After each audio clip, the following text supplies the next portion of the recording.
শুভ সকাল আমার প্রিয় বন্ধুরা, তোমরা সবাই কেমন আছো? আশা করছি তোমরা সবাই খুব ভালো আছো। দাদরামারা ছোট্ট একটা গ্রাম থেকে আমি পূজা তোমাদের সবাইকে স্বাগত জানাচ্ছি পূজার ব্লগ চ্যানেলে। আশা করছি তোমাদের ভিডিওটা অবশ্যই ভালো লাগবে। যদি ভালো লাগে অবশ্যই তোমরা একটা লাইক কমেন্ট শেয়ার করে আমার পাশে থেকো। তো চলো আজকের একটা নতুন ব্লগ শুরু করি, সবাই কিন্তু দেখতে থাকো।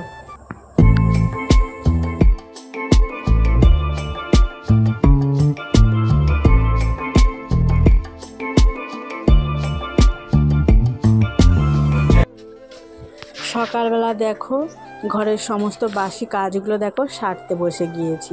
আজকের বারে হলো শনিবার, তো আজকে যাব না ডাক্তারখানায়, শরীর ভীষণ অসুস্থ। কাল থেকে কাঁধ থেকে হাত না প্রচণ্ড যন্ত্রণা করছে। কয়েকদিন ধরে আমি কিন্তু এই যন্ত্রণা সহ্য করেছি, কাউকে কিন্তু জানাইনি। তারপরে দেখছি আর একদম পারছি না, আর একদম কমছে না। তো ভলিনি দিয়েছিলাম, তাও কিন্তু কমেনি। এমনকি দোকান থেকে বলে যন্ত্রণার ওষুধও আনা হয়েছিল, ওষুধ খেয়ে কোনো লাভ নেই। তাই আজকের সিদ্ধান্ত নিয়েছি, যাই হয়ে যাক না কেন একবার ডাক্তারটা দেখিয়ে আসবো। তো ডাক্তারটা তো দেখাতে যাব, কিন্তু আমার কাছে অত টাকা নেই যে ফ্রি দিয়ে ডাক্তার দেখানো। তো কি আর করা যাবে, আমাদের এখানে না একজন ডাক্তারবাবু আছে, তিনি না রুগীদের কম পয়সায় চিকিৎসা করে। তো আজ আমি সেখানেই যাব। সেখানে কিন্তু হসপিটালের মতো লাইন পড়ে, প্রচণ্ড ভিড়, সারাদিনের ব্যাপার। তো সকাল সকাল ভাবলাম রান্না টান্না করে দিয়েই যাব। তাছাড়া যদি রান্নাটাও করে দিয়ে যাই, আমার তো দোকান খুলতে হয়, তো কখন যাব ভেবেছিলাম 11:30টার দিকে যাব, তাড়াতাড়ি দোকানটা বন্ধ করে দেব। তো তোমাদের দাদা ভাই তো আজকের ফুচকা ভাজলো না। তো আগের দিন বেশি করে ফুচকা ভাজা হয়েছিল, সব না বিক্রি হয়নি। তো অর্ধেক ফুচকা এখনও রয়ে গিয়েছে, তাই জন্য তোমাদের দাদা ভাই আজকের আর ফুচকা ভাজলো না। তো দেখো ঘুম থেকে উঠেছিলাম 5:30টার সময়, ঘরের সমস্ত কাজ সারা হয়ে গিয়েছে, এমনকি আমি হাঁটতেও গিয়েছিলাম। তো এখন আমি সবজি কাটতে বসে গিয়েছি। ঘরে ছিল বাঁধাকপি, তো কয়েকদিন হলো বাঁধাকপিটা আনা হয়েছিল, রান্না করা হয়নি। তো ভাবলাম আজকের বাঁধাকপিটা রান্না করব। আর আমিও জানো তো ভুলে গিয়েছিলাম যে আমি ডাক্তারখানায় যাব, আজকের বাঁধাকপিটা না রান্না করলেই হতো।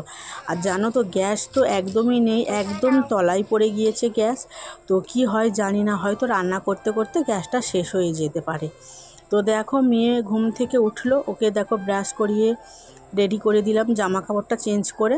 আর এখন দেখো ওকে খাওয়াবো বলে রেডি করছিলাম দুধ বিস্কুট, তো খাবে না বলে বায়না ধরেছে, ও খাবে না ঘুগনি আর মুড়ি। তো আমাদের এখানে একটা দোকানে ঘুগনি বিক্রি হয়, তো ওখান থেকে দেখো 10 টাকার ঘুগনি আনা হয়েছে। ও কিন্তু সব ঘুগনিটা খেতে পারবে না। তো আমি প্রথমে চানাচুর দিয়ে মুড়ি মাখিয়েছিলাম খাওয়ার জন্য, তো তারপর ঘুগনিটা আনলো। ও তো সব খাবে না, তোমাদের দাদাভাইকে দিচ্ছিলাম, ও কিন্তু খেলো না। তো কাল রাতে আলু ডিম দিয়ে একটা চচ্চড়ি বানিয়েছিলাম, ও সেই তরকারিটা দিয়ে কিন্তু মুড়ি খাওয়া হয়ে গেল। আর এখন দেখো আমরা কিন্তু ঘুগনি আর মুড়ি খাচ্ছি, মা আর মেয়ে। তো চলো আমার মা আর মেয়ে ঘুগনিটা খেয়ে নিই। তো জানো তো এই ঘুগনিটার ঝাল তেমন একটা থাকে না, বাচ্চারাও খেতে পারে হালকা। তো দেখো তাই ঘুগনিটা মেয়েকে মাখিয়ে দিলাম। মেয়ে বলছে আমি কিন্তু মাখিয়ে খাবো মা। তো ও অল্প করে নিয়েছে, বেশি কিন্তু নিল না, প্রায় অনেকটাই পরিমাণে দিয়েছে 10 টাকার ঘুগনি। তো দুটো লোকের ভালোভাবেই হয়ে যাবে। তো এখন আমরা মুড়িটা মাখিয়ে খেয়ে নেব। আমরা কি বলো তো একটু ঝাল খেতে পছন্দ করি না, আমাদের আবার ঝাল ঝাল ছাড়া যেন ভালো লাগে না। তো কাঁচা লঙ্কা কুচিয়ে নিই। তো জানো তো রান্না করতে করতে গ্যাসটা শেষ হয়ে গিয়েছিল। তো আবার না প্রেসার কুকারটা নামিয়ে রেখে দিয়েছিলাম, ভাতটা কিন্তু আমার আগেই হয়ে গিয়েছে। তো প্রেসার কুকারে বাঁধাকপিটা সিটিতে বসিয়েছিলাম, কারণ এখনকার বাঁধাকপিটা একটু শক্ত। তো বাঁধাকপিটা হয়ে এসছে আর হালকা রস আছে। তো গ্যাসটা শেষ হয়ে গিয়েছিল, তোমাদের দাদাভাই ডাক্তারখানায় যাবো বলে রেডি হয়েছি। তো রান্না করছিলাম, হঠাৎ করে দেখলাম বাঁধাকপি তরকারিটা দুটো সিটি পড়তেই গ্যাসটা শেষ।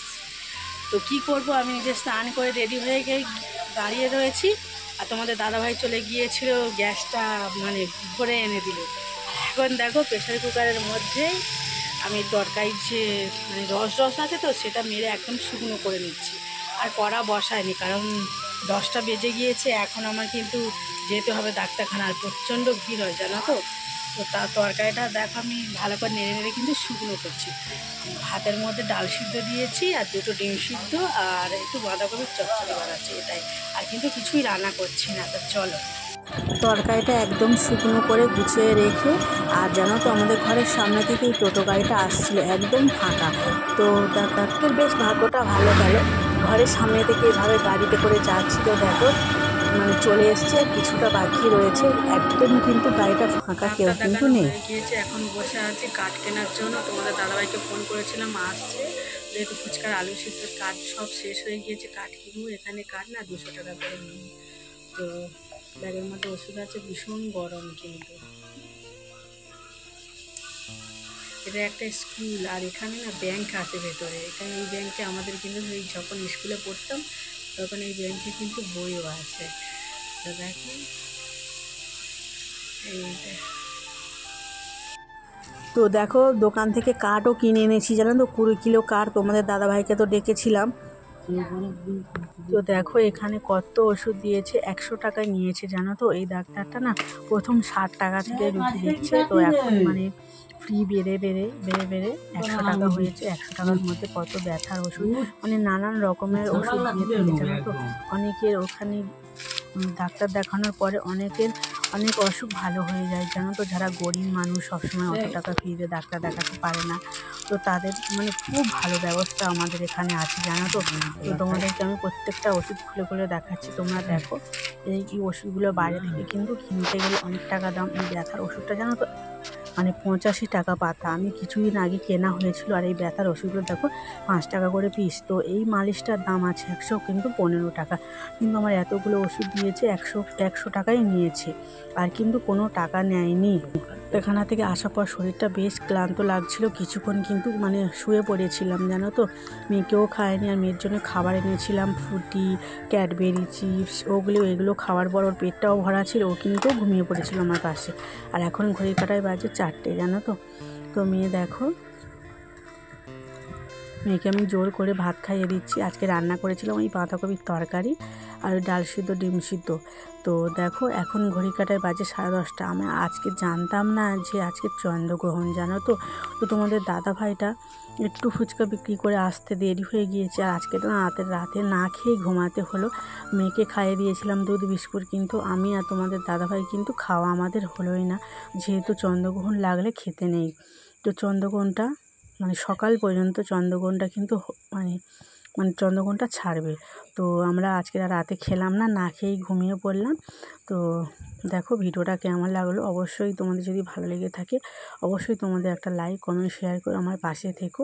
ভিডিওটা বেশি বড় করতে পারলাম না, ভীষণ হাতে কাঁধে ভীষণ যন্ত্রণা করছে।